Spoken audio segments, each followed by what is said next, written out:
What happens when you type into Google, who are the best people to star in a heartfelt film about two people trying to turn their life around through never giving up? Well, don't freak out when it comes back with a guy who played Norman Bates and another best known for saying, Ka-chow.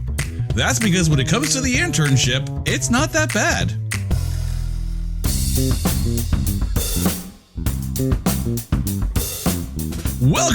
Welcome to this edition of It's Not That Bad, the podcast that looks for A greats and B movies. And joining me on the show today is Tim McCarthy from 20 Timinutes Podcast. Tim, how you doing, man? Welcome to the show.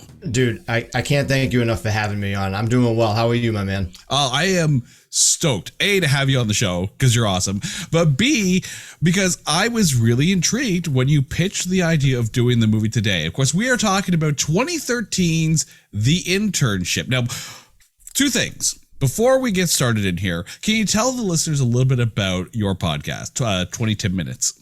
Yeah, my podcast, 20 Timinutes, roughly 20 minutes. Sometimes it goes over, sometimes it goes under. Focuses on mental health through humor, insight, and personal stories. I don't have the best attention span unless I'm talking to somebody else, so 20 minutes really is my ballpark. And then on Thursdays, I record interviews with a wide variety of guests. I've had a porn star on, MTV's Buck Wildstar. I've had athletes. I've had professional wrestlers. So we get to talk a little bit about mental health from all different walks of life.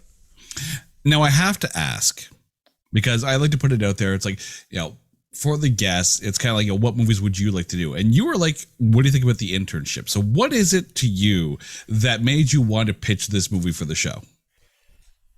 This movie is really, really great. And it definitely gets a bad rep because it's not a sexy pick. All right. It's definitely one of those movies you throw on. You're like, oh, is this no, this is not Wedding Crashers. This is just a different version. It's an easy movie to watch. I'm a simple person. It's a feel good movie. You know what's going to happen, but you know what? It's still good. Nice. And it really is a feel good movie. But before we get into talking about how good this movie is, it's time. So Tim, what I'm going to do is I'm going to hand the microphone over to you, and we're going to take The Internship and trailerize it. Billy McMahon and Nick Campbell are two watch salesmen who are not with the times. The company they work for goes out of business. Why? Because cell phones, that's why. With no jobs in sight, Billy decides to Google. Yes, the same company that put Ask Jeeves out of business, and applies himself and Nick for internships at Google. However, due to their chemistry and unorthodox interview answers, Billy and Nick are accepted. They begin to spend the summer competing in teams against other interns in various tasks, such as customer service, cracking codes, and playing the make-believe game of Quidditch. Muggles. To secure the job at Google, their team must win the most challenges. Billy and Nick's team is a ragtag group led by Lyle, played by Big Head from Silicon Valley, who constantly tries to act hip to hide his insecurities. You'll also get to witness Lyle stalk a fellow employee in hopes to win her heart. The tale is old as time. The other team members are seen as rejects who have no time for Billy and Nick's antics. These Breakfast Club type interns find Billy and Nick useless, until they all realize they're actually pretty cool when Billy and Nick bring them to a strip club where they drunkenly create an app that would be put on the line. The Internship is led by Vince Vaughn and Owen Wilson as Billy and Nick, with appearances by John Goodman, Will Ferrell, Rob Riggle, and Josh Gad. Think of this movie as Wedding Crashers Light. The Internship, rated PG-13. Nice. It's funny that you put Ask Jeeves in there because as I was watching this movie, it felt almost like it was written around the time of Netscape and Alta Vista as browsers. And I'm just sitting there thinking, yep, this is one of those, it's not a coming of age, it's almost a coming of technology story. But let's get into a little bit about the movie. It does star Vince Vaughn, Owen Wilson, and Rose Byrne, who was great in this, by the way. This is the third time Vince Vaughn and Owen Wilson have starred together. You mentioned Wedding Crashers. You also forgot to mention Starsky and Hutch. Now, yes, Vince Vaughn was not the main star. That was a more Ben Stiller, Owen Wilson film, but Vince Vaughn is in there. And yes, there's a list of cameos and small roles that are going to go mentioned. One thing I had to point out, though, as I was, reading up on this film, there was an audition tape that was put out for this movie by actress Ricky Noel-Lander.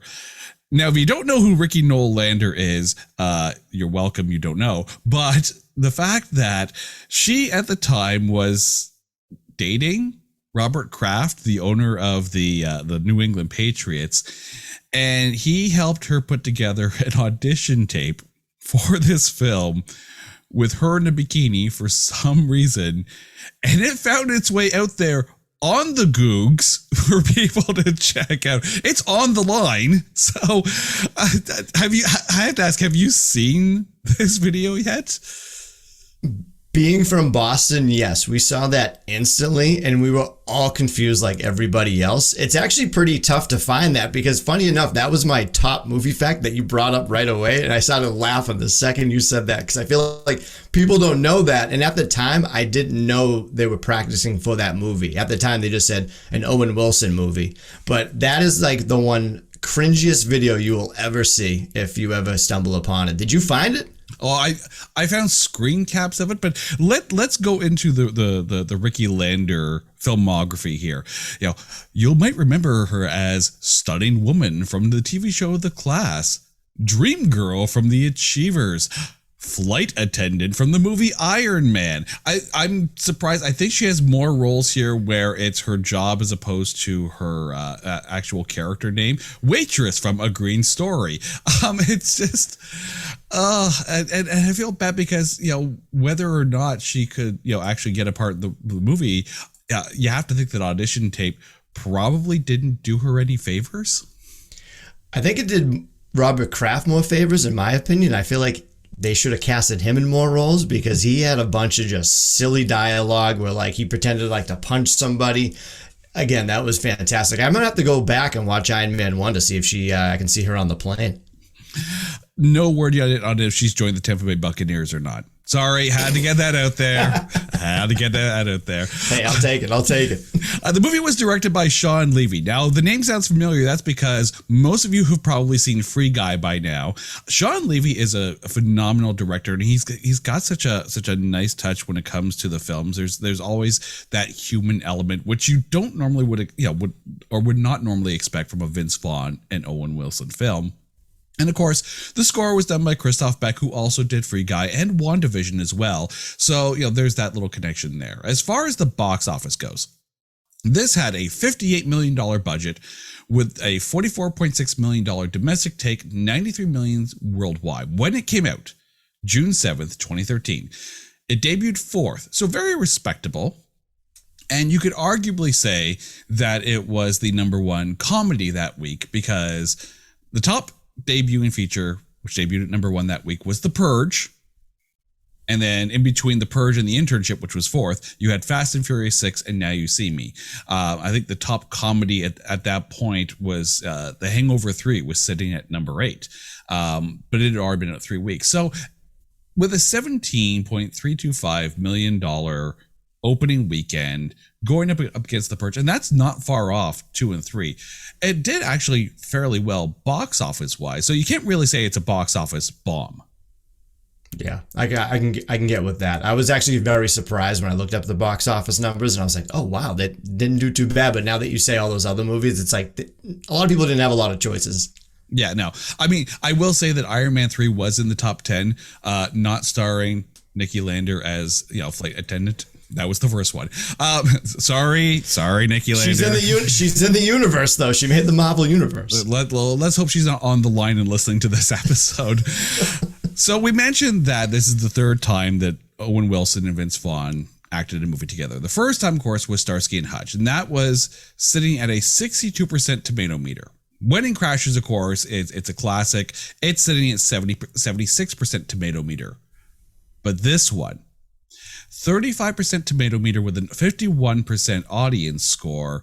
So to you, we're gonna hold it to the realm of those three movies: Starsky and Hutch, Wedding Crashers, and The Internship.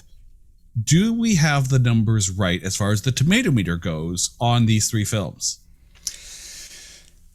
I would say, yeah, but the internship has to be up just a little bit. Just shows by the fan score of 51%. I think I'm that extra 1% that tipped it over the half mark. But I feel like the internship should be right around there, right around the 50% mark. And I was reading a lot of the reviews by the critics and stuff, and one of my favorite ones, some guy wrote error code 404, laughs not found. Oh God. Oh, cheesier than the actual movie.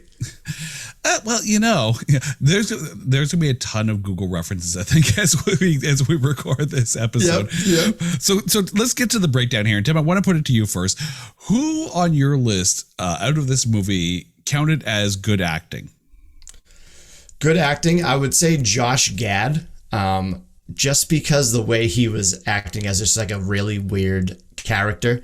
And Dylan O'Brien I really liked because he played like a little bit of a good asshole. And I've only seen him in The Maze Runners. I don't really know. I saw that movie. What's the one that came out recently? Love and Monsters with him. Mm-hmm. Have you seen that? He's really good. Oh, it's pretty good. And then I would say third would be the Max Minghella. Is that how do you spell his last name? Max Minghella. Max Minghella. I feel like, and it's funny seeing all these people in this movie so early because of where their careers went, but I feel like those three are my top three. What about you?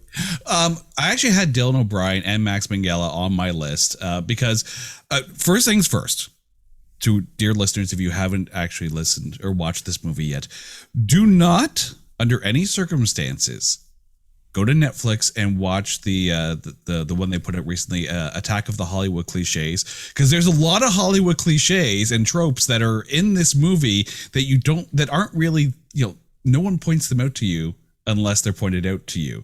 Max Minghella is that as far as his role goes, because when the bad guy's got a British accent, British accent equals bad guy. That's Max Minghella here.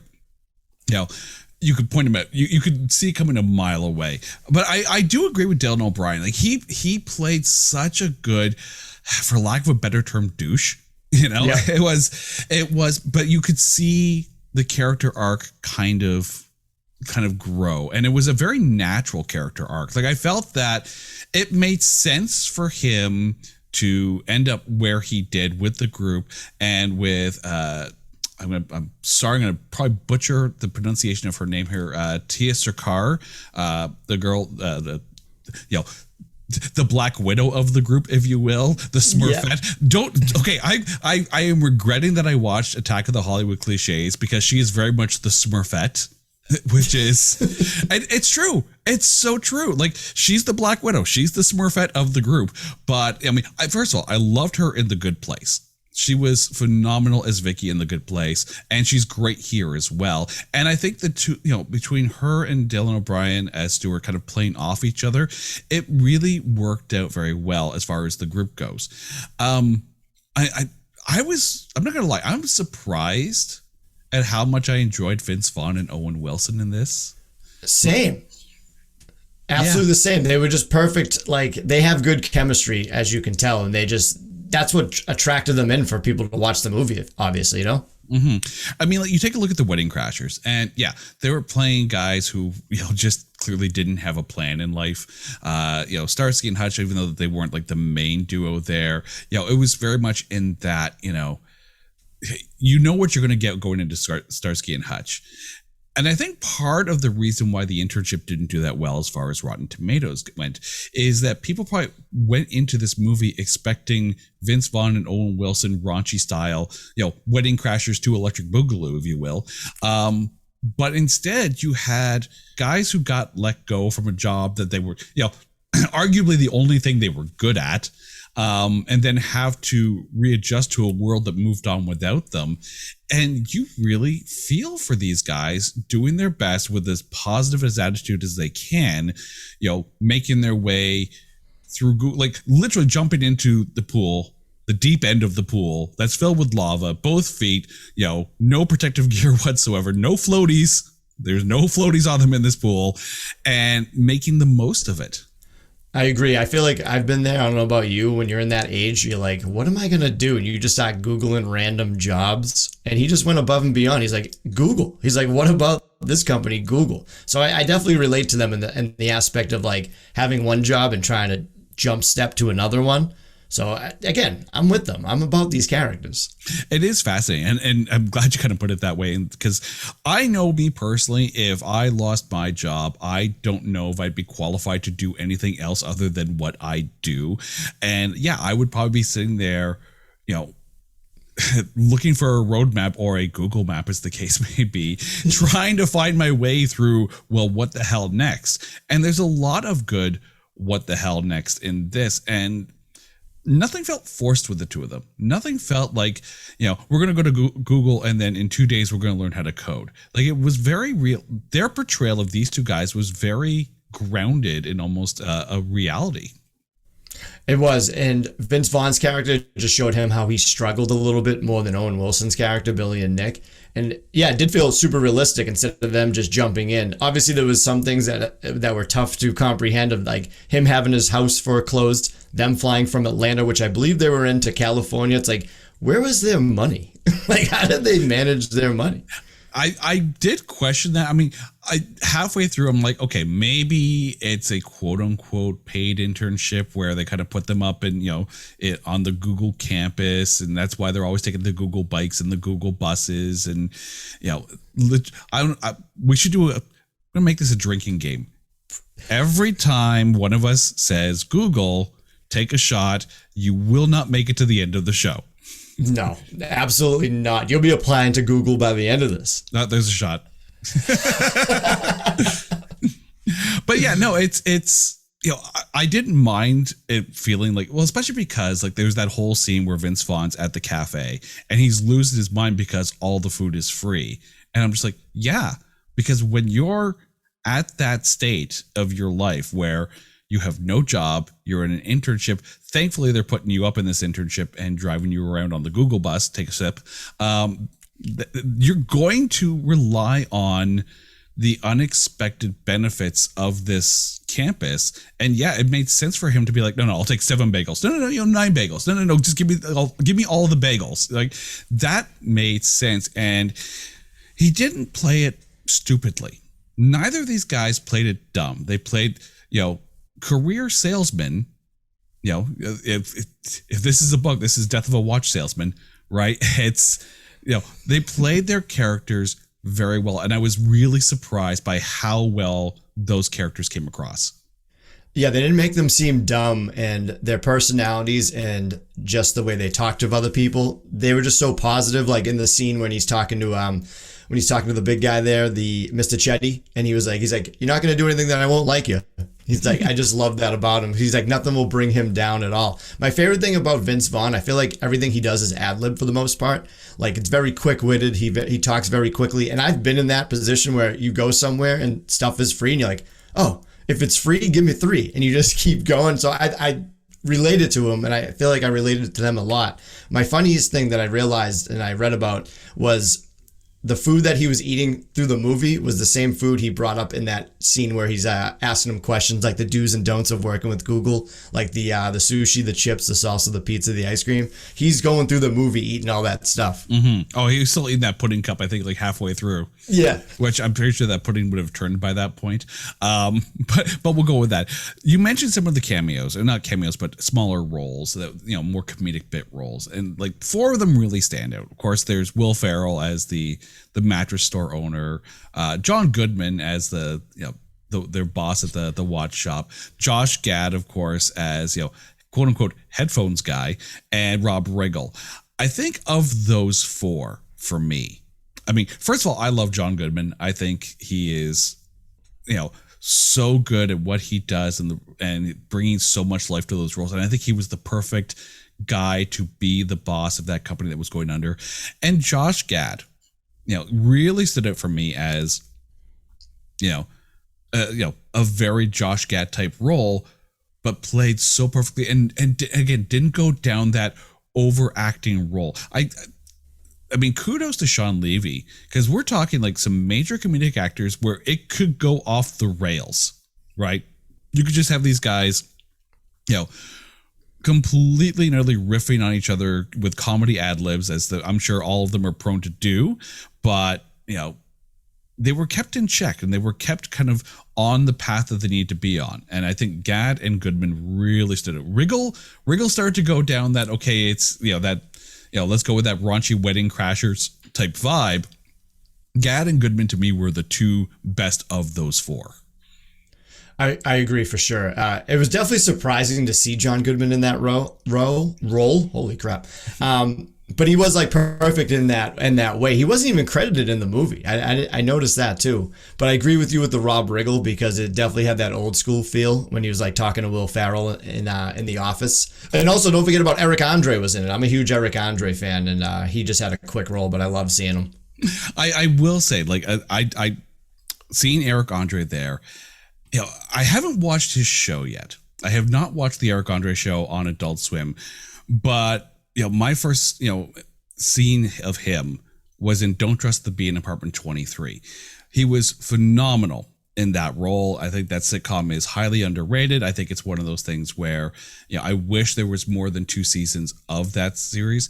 Eric Andre's, level of crazy in that versus this, par.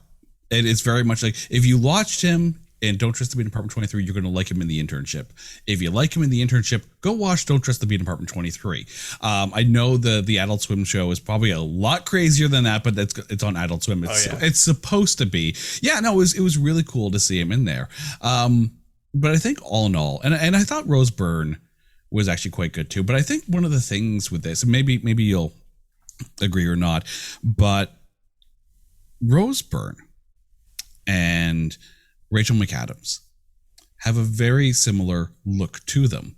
So the fact that, you've got, Rachel McAdams in Wedding Crashers with Vince and Owen, and then you've got Rose Byrne with Vince and Owen in The Internship, you almost kind of get that. And we talked about this in, when we talked about Judge Dredd on the show, how Diane Lane kind of gets compared to Sandra Bullock in Demolition Man because of the Stallone Rob Schneider pairing in both films.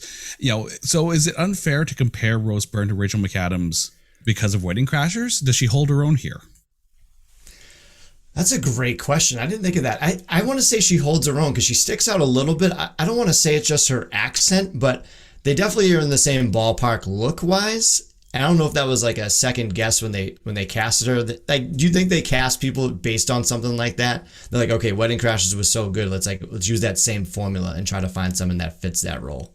I mean, you can see how, they adjusted the script a bit, for her, the fact that she was, born in Australia. So there's the, you have a British accent. Well, it's actually Australian because she actually is Australian. Yeah. So I'm curious if they had her cast for, if they probably just had, Owen Wilson love interest as written in the script, and then once they had the Rose Byrne in the role, they were able to kind of script around it. Or it was one of those things where they had the character scripted, they've got her, and they're like, okay, well, let's tweak it so it kind of fits her accent. Like, I'm just curious how much of the character evolved because of Rose Byrne, or how much Rose Byrne was the emphasis, or at least the inspiration for writing the character the way they did.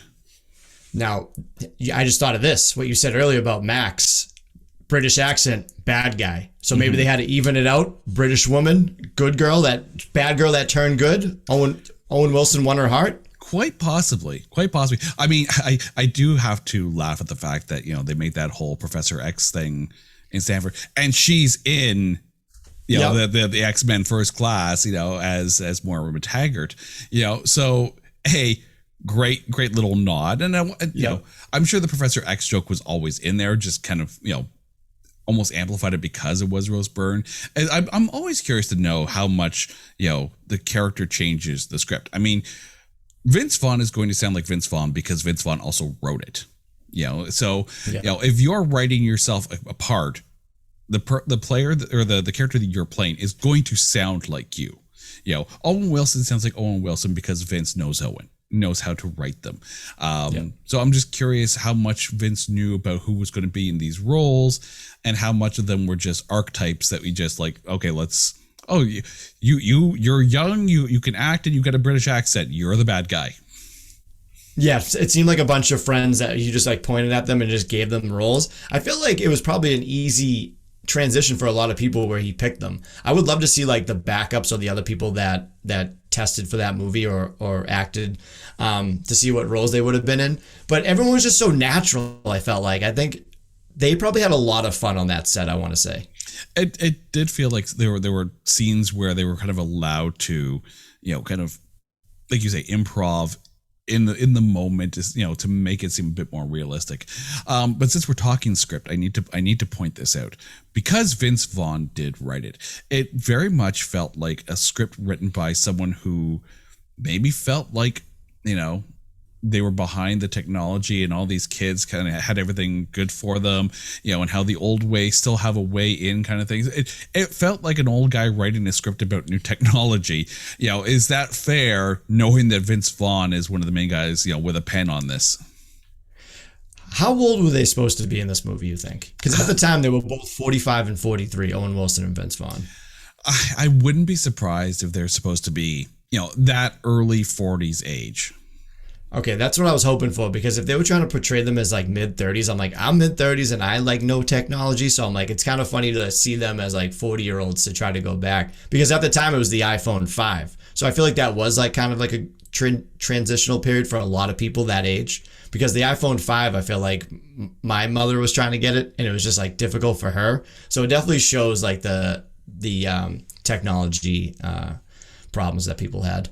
I did like the fact that at no point did they all of a sudden make Vince Vaughn, all of a sudden a tech genius. Vince Vaughn's character is not the one who's going to pick up the books and, study up and become instant coder, right? It made sense for Owen Wilson to get on board, because clearly he's, using the hope of getting together with Rose Byrne's character. Sorry, spoiler alert. As a bit of come on, you guys they had to see it coming. Yeah, exactly. Everything you see coming except for one role, but keep going. Yeah. Well, I mean, you mentioned in the trailer eyes, kind of stocky. Again, don't watch Attack of the Hollywood Cliches, because they even mention, men stalking, romantic, women stalking, batshit crazy. Like that's that's the trope. And just please don't watch this before watching The Internship. You can't unsee those things. But it made sense for him to dig deep into the books, because he's using that as motivation to be able to talk to Rose Byrne on her level. So it was smart to kind of script those two guys almost in opposite directions and become more motivational, not tech speaking, and let the tech smart people do what the tech smart people do.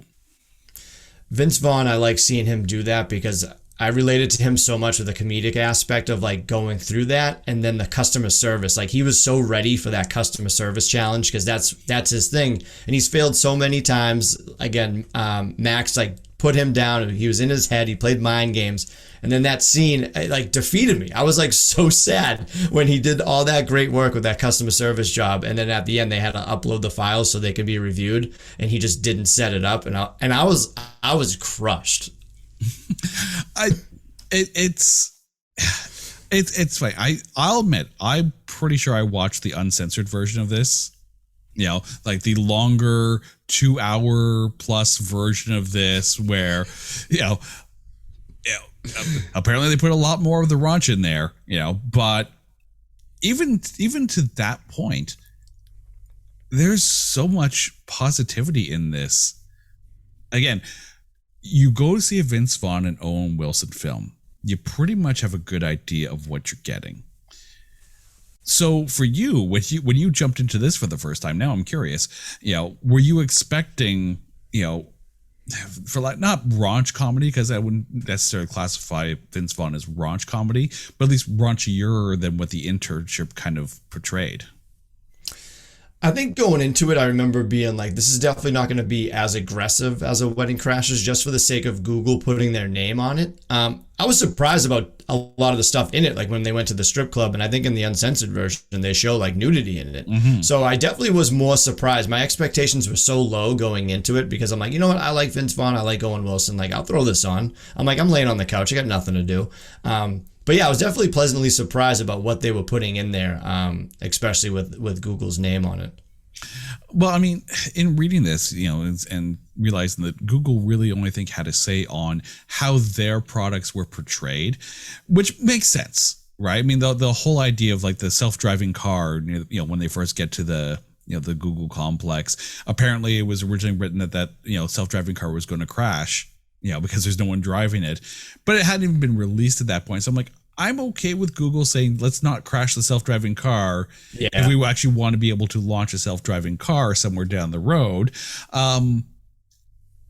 But I think that's one of the other downsides to this film, unfairly so, because yes, for 2 hours, it did feel kind of like a Google recruitment promotional video.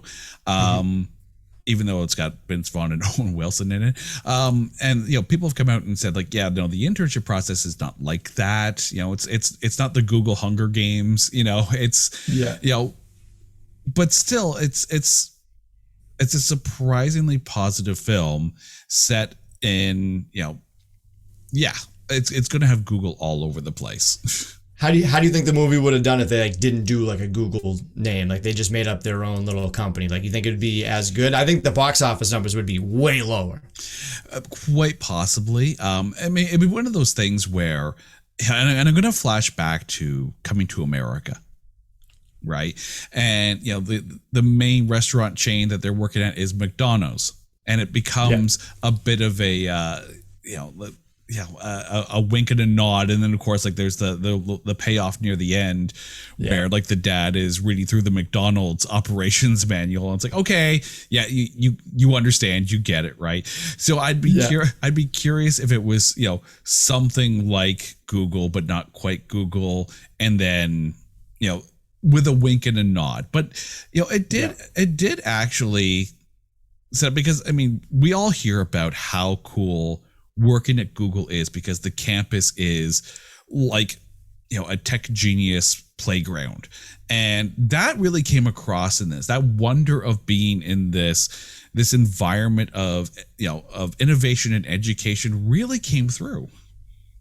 I wonder what it's like to work in the advertising department of Google. They're like, just put the word Google out there, we'll be fine. Like, they just put it on a movie. It's like, what they're the top dog of everything. You know what I mean? Like, that's what I was going to bring up too. It's like they kind of only battle probably like Apple. And the funny thing I noticed in that movie is Dylan O'Brien's character had an Android, but the beginning when they showed the older lady with John Goodman, she was on an iPhone, and then Josh Gad's character, who's a big part of that movie, he's on a Mac. So I'm like, you think that's going to be like a thing? Like they're pro Mac over there or what? It's hard to say, because I mean, at least with Google, it's not like they're at Apple, right? Where it very much would be Apple versus PC. Google's kind of across the board, and it's you're almost. I do like the fact it's funny. There's all these little one-liners about, oh yeah, you found us on here on Foursquare. That's not creepy at all. Because if you really think about it, I'm sure Google is listening to this conversation that we have right now as we're recording this. Hi, Google. Please don't hate us. Take a shot. It's the drinking game. We love the internship and Google. Yeah, exactly. See, it's not that bad. It's not that bad. We said Google again. Take another shot. At this point, we have killed about 7 listeners as they're listening to this. Dear God, I hope you chose an easygoing drink to go with. Do not go for the really hardcore tequila or whatever the drink that the big peppy whatever it is that they're drinking. Yeah, when the character Yo-Yo took a shot of tequila and just went way downhill for him. Tequila is the solution to and cause of most problems in the world, much like money, But I will admit that you do have to get past some of the tropes in this, and we mentioned the Smurfette trope, and how she's also a little bit on the crazy side at first. You expected, I'm thinking Allison Hannigan's, this one time at band camp. Exactly. Where they're secretly an absolute sex freak. But I liked the turn of how it's very much like, I don't know anything. I just talk out my ass and kind of put it out there. It was cool. It was cool to see that happen with like some of those characters. I know we were talking about Dylan O'Brien's character earlier, and I feel like he did portray like the perfect like millennial, like that's always on their phone, like not paying attention. And to see like those characters grow like out of that was cool. Hmm. Now, I have to ask, you know, your thoughts on the mid-movie Quidditch match. So funny enough, I'm 35 and I just finally watched the Harry Potters about 3 years ago. So at first, when I watched this movie, I didn't know anything about Harry Potter. So I didn't know what was going on either. I felt like Vince Vaughn, like just swinging the broomstick. Like that would have been me. Now that I watch it and I get it, I feel like it's a little bit out of place and kind of random when that got thrown in there, but it seemed pretty accurate. I don't know. Maybe they could have played something else. Again, I'm not hating on it because I love this movie. It's not that bad, but I enjoyed it for the most part because it did. It's so funny how much I got into this movie because I thought they were going to win that because of like the athletic side of it. And it reminded me of Wedding Crashers when they're playing football with Bradley Cooper. It's like you think they're going to win because they know what they're doing. Vince Vaughn is like a quarterback and then they end up losing, being the losers on that end. So it's definitely still the formula of Wedding Crashers. It's almost like one of those, there's an evolution of, what games do geeks play in movies? You know, first there's chess, right?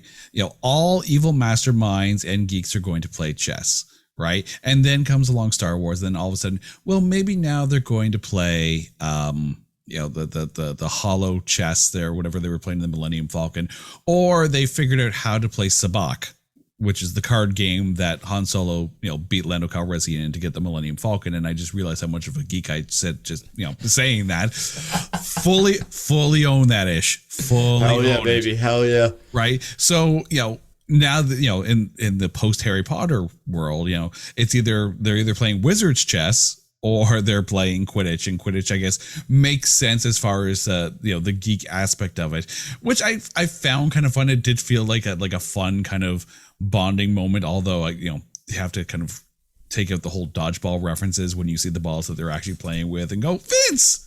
Yeah, there he is. And I felt like, I just felt like there could have been a different game. Again, I'm not a huge Harry Potter guy, but I did enjoy that part with when they were chasing that guy at the end, and then the music too. It's like Jump Around by House of Pain. And you're like, of course they're playing this movie. They're playing this song. The snitch is so wrong in so many different ways. Like, and that's one of the things, like, okay, so they're the geek, and then you got some guy dressed as a snitch with like the ball hanging down, like, yeah, like you there's a cream for that, I'm sure, kind of thing. It's like, no, dear God, no, that this is an HR issue just waiting to happen, you know.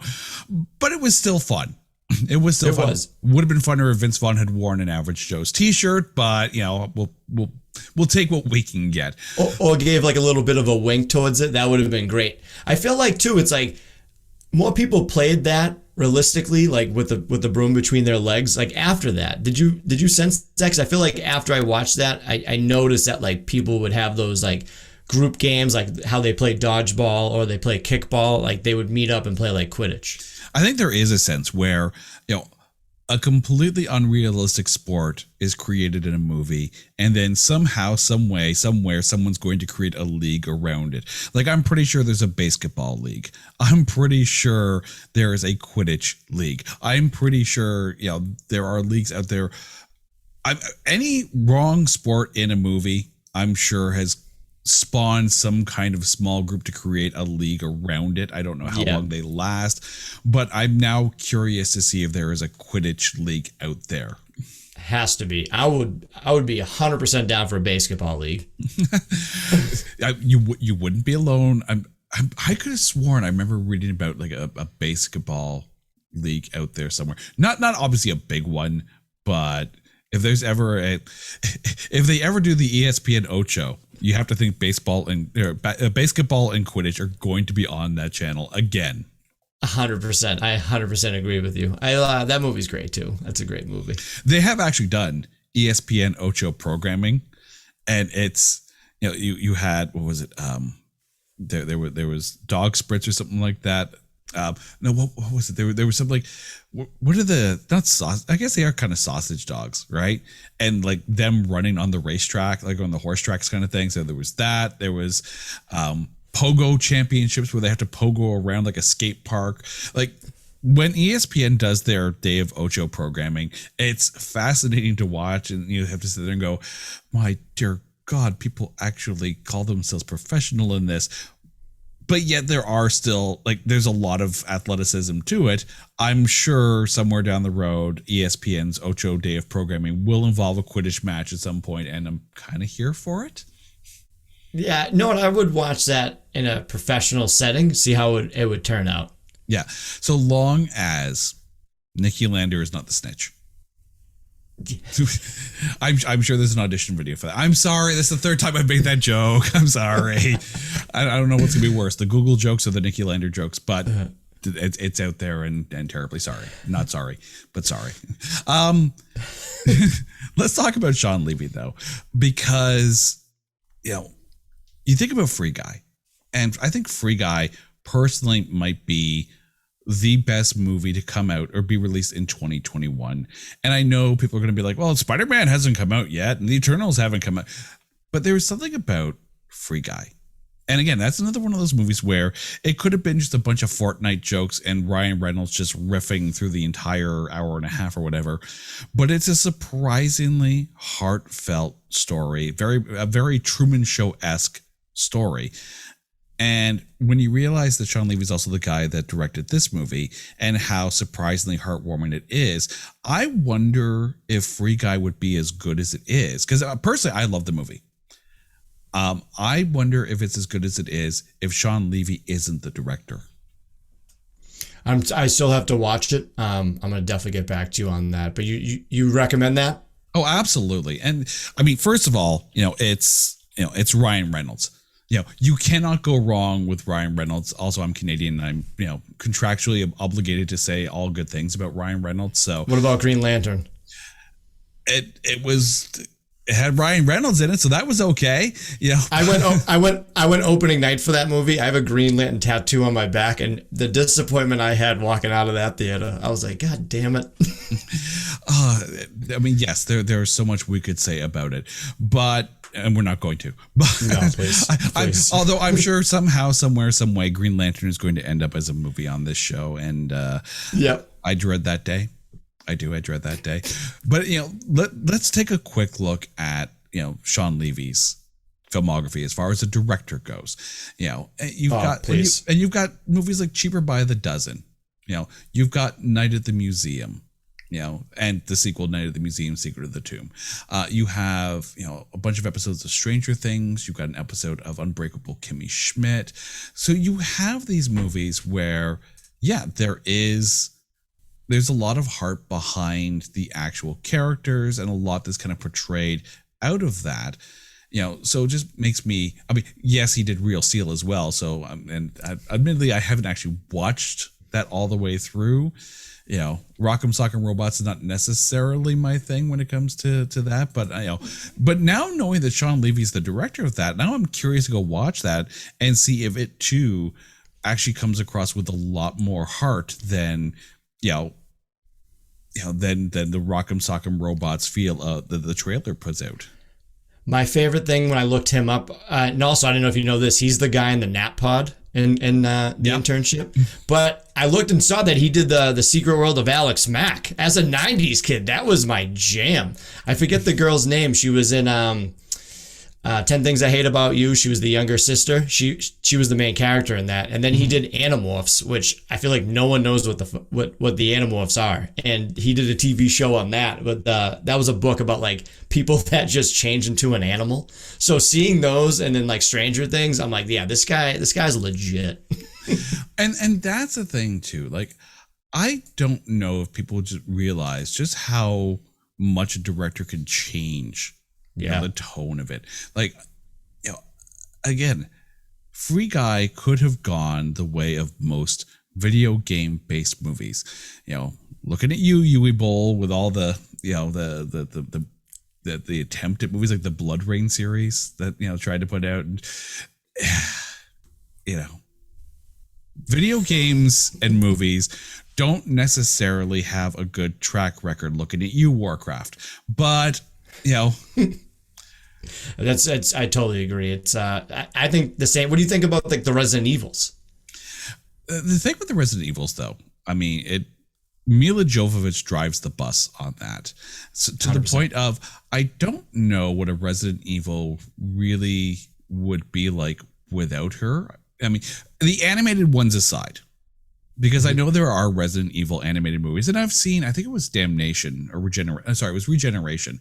And, you know, as an animated Resident Evil film, I actually didn't mind that one.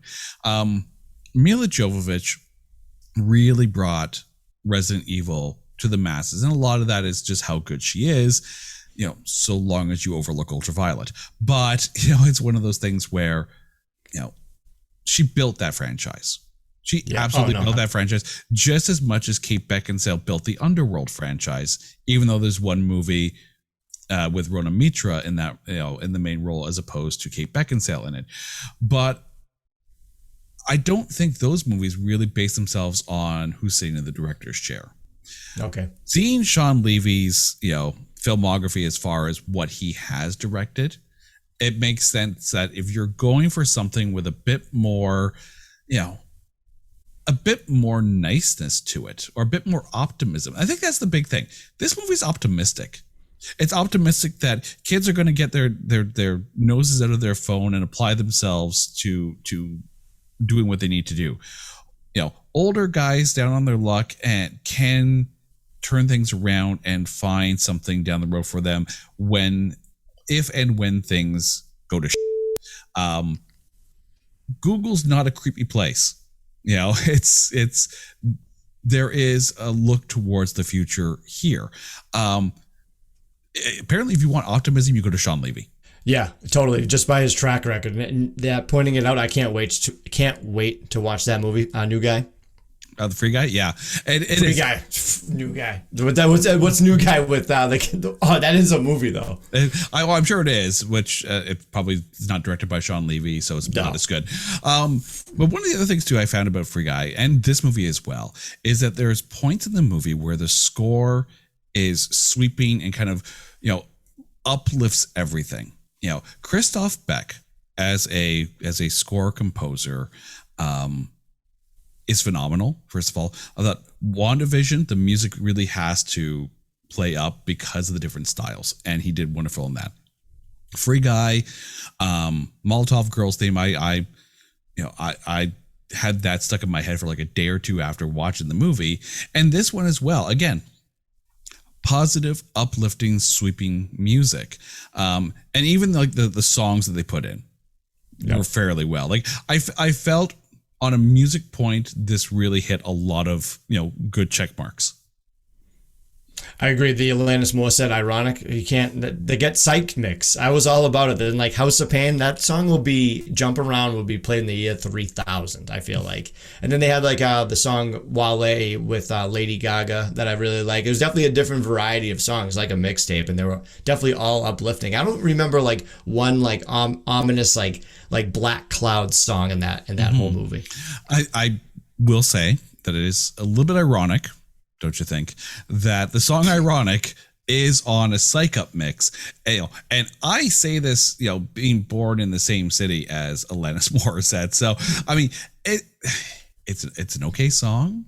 I don't know if it's a Psych Up mix. I think the video, you know, there are certain songs which are now destined to forever be played in cars and sung at the top of your lungs. Bohemian Rhapsody is in there because of Wayne's World. You know, Ironic is now there, not just because of this movie, but of course because of the video. The video is very much, you know, 4 versions of Alanis driving around in a car and singing their lungs out to this song. It was actually a decent video, and I'll give her that. But I just found it funny. Ironic is definitely not the song that I would put on a Psych Up mix, and yet somehow it's still worked. But even, that's what makes it ironic. Yeah. Oh, don't you think? But I will say, you know, they could have gone for the easy gag when they hit the red light and like the car girls pulls up kind of thing, and they're kind of looking, you know, they could have gone the typical, hey, how you doing kind of thing, right? Or no, these two guys are in the moment. They don't care that they're listening to Ironic. You know, they are living their best life, which is almost kind of the theme of this film, that everyone in this movie eventually learns how to live their best life, which I never thought I'd say about a Vince Vaughn and Owen Wilson film. Right. Yeah, they could have went the route too of like them being embarrassed, but just it instantly showed you what type of characters they were going to be throughout that movie, which wasn't surprising, but it was funny. A good start to that movie when he's just like singing it and he's singing it to the girls. You're like, oh, this guy already has way overconfidence, which is great. It's in a positive way. Now, I have to put it out there that we put it on Twitter, on the day of recording this, about, if people have actually watched this. And someone actually responded to you. Hunter Bishop, the Hunter Bishop, said, I quote this movie constantly. I don't know if the movie is uberly quotable, but I'm now curious because this is your jam here. What are the key quotes from this film that kind of stuck out for you, aside from On the Line, which I'll admit I can now not get that out of my head. We're on the line talking right now as we speak. So the On the Line is like the number one thing. I put that up there with the chocolate wasted from Grown Ups, because I feel like now that I say it with my buddies, I'm like, oh yeah, I got to put that online. He goes, you mean On the Line? So we put it back and forth. Now off the top of my head now, after watching it, I can't even think now. I'm losing it. There's like certain things like quotable. Like I feel like if it's out of context, it would work out when like Dylan O'Brien calls. He's like, "Oh, you big dumb tree." So like I think I call like my friends like, "Oh, like you big dumb tree." But off the top of my head, I don't know like quotables. Like, yeah, that's good. I think if you have to Google the quotes out of a Google movie, then your Googliness is not necessarily. And there we go with the Googliness. I mean, it is. It is fun. There are points where you sit there and go, yeah, I could see myself saying that down the road. Right. But I don't know if it has the quotability as a film like Dodgeball, right? We're going to be in our 70s, going to people going, oh, if you could dodge a wrench, you could dodge a ball. And, people will go look at us and go, what? Yep. But movies like that really do play up the quotability factor. And maybe this is why this received like the 35% or whatever 35% tomato meter that it did, in that it's a Vince Vaughn and Owen Wilson film. You go in expecting, laugh out loud, wrenches flying, Owen Wilson, like being Owen Wilson kind of comedy, and you walk out with this, sense of, I feel really inspired, and I don't quite know if I wanted Vince Vaughn and Owen Wilson to inspire me today, but here we are. Is this one of those things of misplaced expectations because of the people starring in the film? I don't think so. I think it kind of just it hits it perfectly. And I'm sorry to back up a little bit on the quotes. There was a couple that came to me a little bit. Is when Yo-Yo's in a fight, because his whole shtick is like he used to get abused by his mother. When he gets hit at the the club, he goes, my mother hits harder than you. And then the whole exchangeogram. I feel like it's funny because Bill Belichick, to go back on like a Robert Kraft type thing, it's like he always would like mispronounce like Snapchat. He'd be like Snapbook or Face Snap or whatever. So like to say exchangeogram, because I'll do that to people. I'm like, yeah, put it on exchangeogram. So I wouldn't call it a quotable movie, but it definitely has like little things that they're deep cuts. If you're quoting Internship, those are some deep cuts. So the Hunter Bishop clearly is a fan of this movie. So yeah. I mean, I'm sure if I watch this a few more times, and I would happily watch this movie. Like if it's on TV, I'm not turning it off. It's a decent film. But yeah, there are times when certain actors are going to get pigeonholed for certain things. Yeah. Like when P.T. Anderson put out Punch Drunk Love, and like leading up to it, you had Boogie Nights, and you had Magnolia, and you had these deep, borderline dark territory character studies, and then you got Punch Drunk Love, and you're gonna put Adam Sandler in it. Yeah. And personal opinion, I don't think it worked, because you watch Adam Sandler and you're not expecting, you expect Billy Madison. You're expecting him to do very Adam Sandler things, and you are getting nowhere near that in Punch Drunk Love. And it almost felt like he was trying to pull himself back throughout the whole it's almost like, I want to be stupid. I want to be stupid, but I'm not. I can't. P.T. Anderson won't let me. Admittedly, I haven't seen Uncut Gems yet. He's apparently been, phenomenal in it. So I'll still go ahead and watch that. But, or even with Jim Carrey in the number 23, like that's not a funny movie by any stretch. And I know Jim Carrey can be a dramatic actor because we saw him do really well in The Man on the Moon, even though in that movie he's playing a comedian in a semi-biographical movie. But yeah, it's just one of the things where Vince Vaughn and Owen Wilson together doesn't necessarily equate, in my mind, inspiration. But yeah, well, here we are. Yeah, they inspired me. I was hooked from the minute Ironic was played, and I just didn't stop until the end. And I was upset when it ended. You were psyched up. Ironic psyched you up for the movie. I was psyched up for the movie. I was psyched up for this interview. I this is going to be in my top 5 most watched movies, and I've seen it way too many times. Fascinating, because again, admittedly, this was the first time I'd ever watched the film. I was really pleasantly surprised by this film. Like, again, it's a good Sunday afternoon, feel good before dinner kind of movie. Like, if the ball game's in rain delay and you put on The Internship, I'm kind of fine with it. Yeah, it's an easy watch. Yeah. Like, you don't have to go in there expecting to, bust a gut laughing, but it will have you laughing, just not to the point of, ow, my spleen hurts now. And it's not going to let you down. It's not going to be crass. It's not going to turn you off. It's very much a film for everybody. It really is. Now, spoiler alert, at the end, did you see that coming?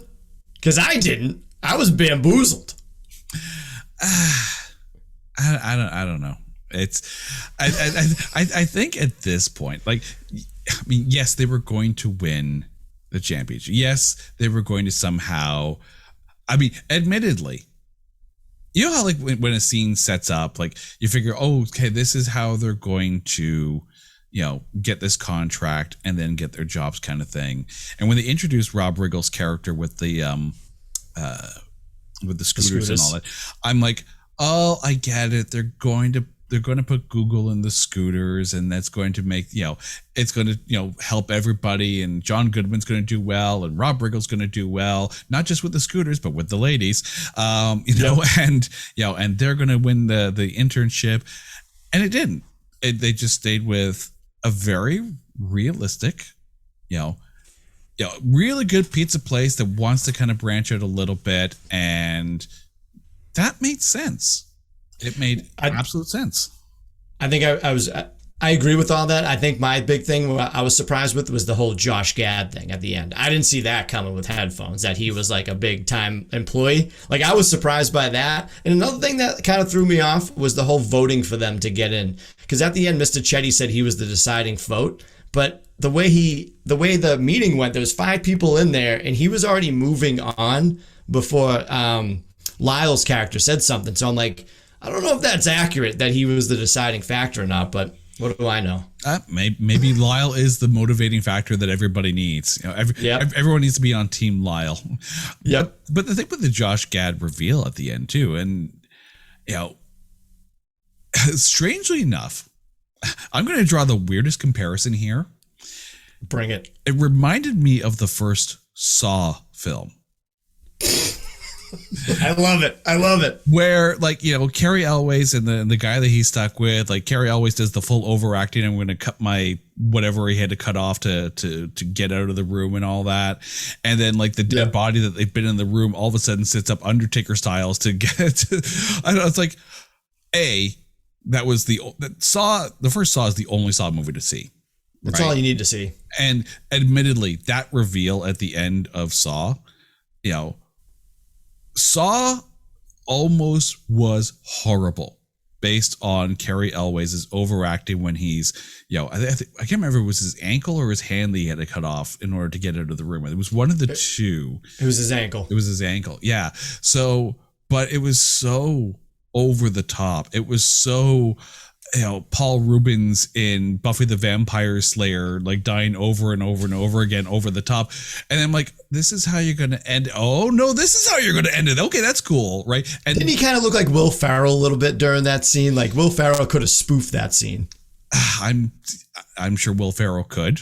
Heck, I'm sure even Chad Smith from the Red Hot Chili Peppers could, and it would still be better than what Carrie Elways did. And that's the thing, Carrie Elways, like we're talking Princess Bride Carrie Elways here, Yeah. We're talking the Dread Pirate Roberts here. You're better than this. Come on, Carrie Elways. But to the same token as well, if you go into a horror movie thinking, it's a horror movie, I'm just gonna overact horror wise, and that's gonna be fine.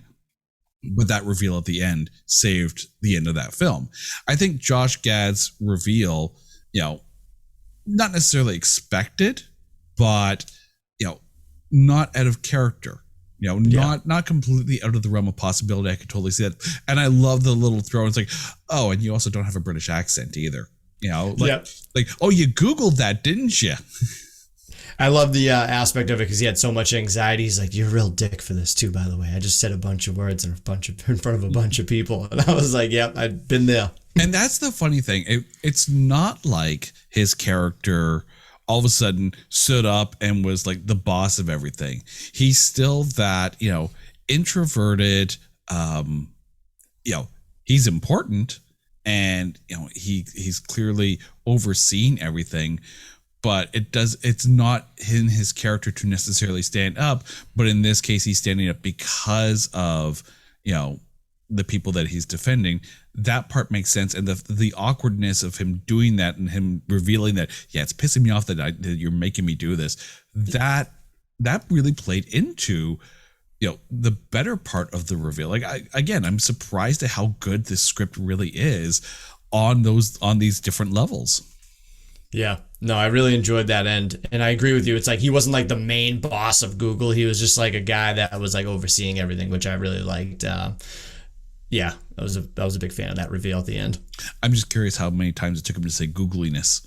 Yeah, there's definitely. So I gotta go watch the outtakes. I gotta see if I get the bonus features to see what type of hijinks they all got into behind the scenes. Well, I mean, there's also the unrated, like over 2 hours of, and I'm sure at least 15 minutes of it was at the strip club because Vince Vaughn and Owen Wilson. And I wonder too, if the uncensored version was released, because some of the blowback is why are Vince Vaughn and Owen Wilson giving me Sunday afternoon vibes? Yeah, no, I can agree with that. And it's funny just to think that it's like, all right, guys, we're gonna release the unrated version of The Internship. It's like, who is this for? And it's like, it's for me. And so it's like was this like release the Vaughn cut? Yeah. everyone's dying for the Vaughn cut. But I mean, there's so much good about this. Surprisingly good. So we've come to the point now where, Tim, I have to ask you, who is your MVP of 2013's The Internship? I wanted to go with the sexy pick and go Josh Gad because I just loved it. Then I was thinking Mr. Chetty. But I gotta go Vince Vaughn's character. It's like Kobe Bryant, like, he's going to win the MVP. It's like Shaq, like, he just went through it. You knew what to expect. They nailed it. And he was just hysterical the whole movie. Like, he just didn't miss a beat anytime he was on screen. Like, he was defeated, came back, was the rally guy in the sports game. Like, he was just good. Like, I felt like he was the Batman in that whole situation where Owen Wilson was the Robin. Or maybe the Nightwing. Okay, I like it. A little older than Robin, but Yeah. Plus, if you call him the Robin, then we have to picture Owen Wilson in tights, and no. Just, oh, wow. No. Wow. No. So Nightwing it is. Yeah. But I have to go with Sean Levy, the director.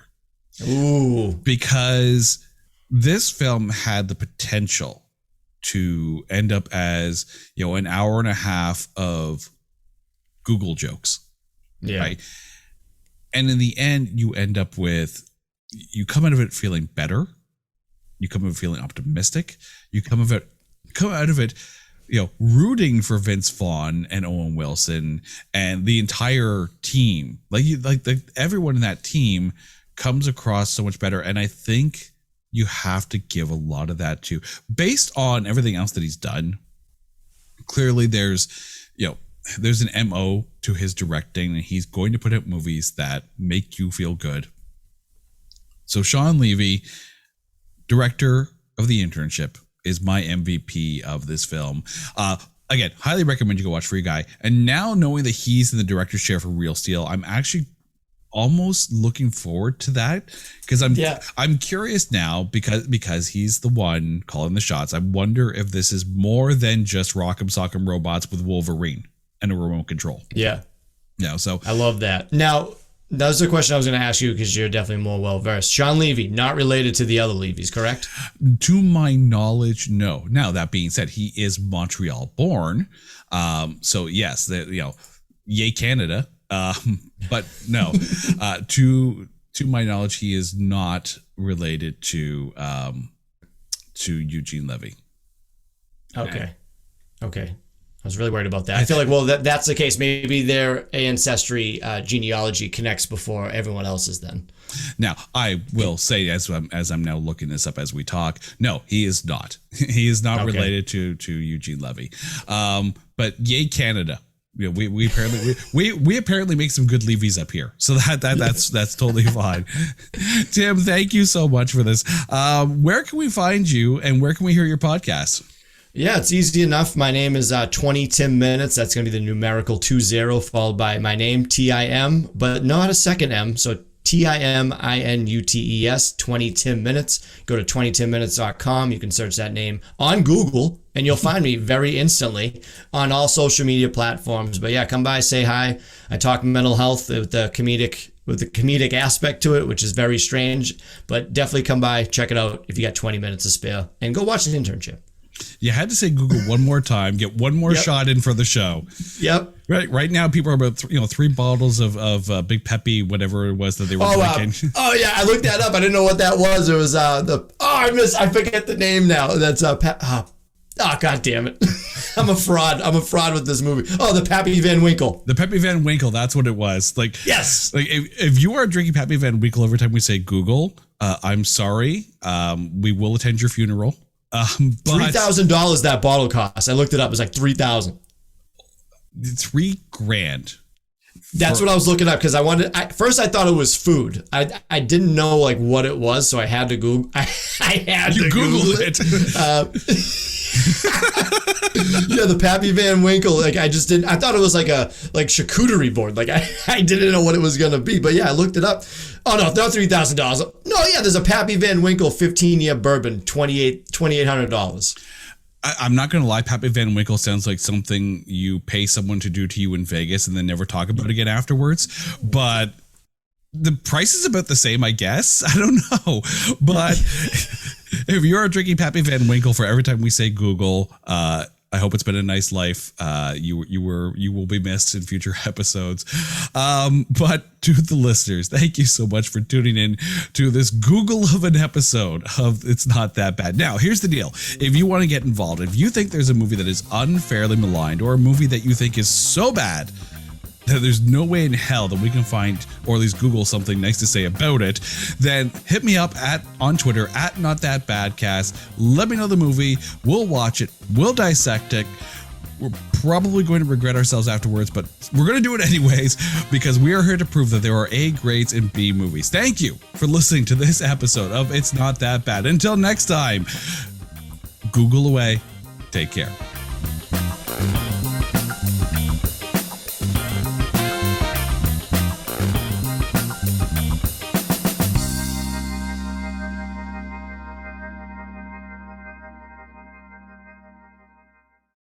Hey folks, Stefan Shirazi and Renee Richardson here from the Metallica Report. And we are proud members of the Pantheon podcast family, where the best of music and podcasts unite. We've got something pretty cool for you. We're giving away an exclusive Metallica merch package worth over $250. That's a whole lot of Scary Guys, skulls, M72, and other sought-after Metallica swag. And we've made it easy for you to win. Follow and share the Metallica Report, and you're in the game. Go to pantheonpodcast.com/Metallica, enter your email, and hit that button to be entered to win. And just like that, you're eligible for our monthly exclusive Metallica merch package. And guess what, rockers? You can enter every month, so just do it. And while we love our global brothers and sisters, the lawyers won't let us ship outside the U.S.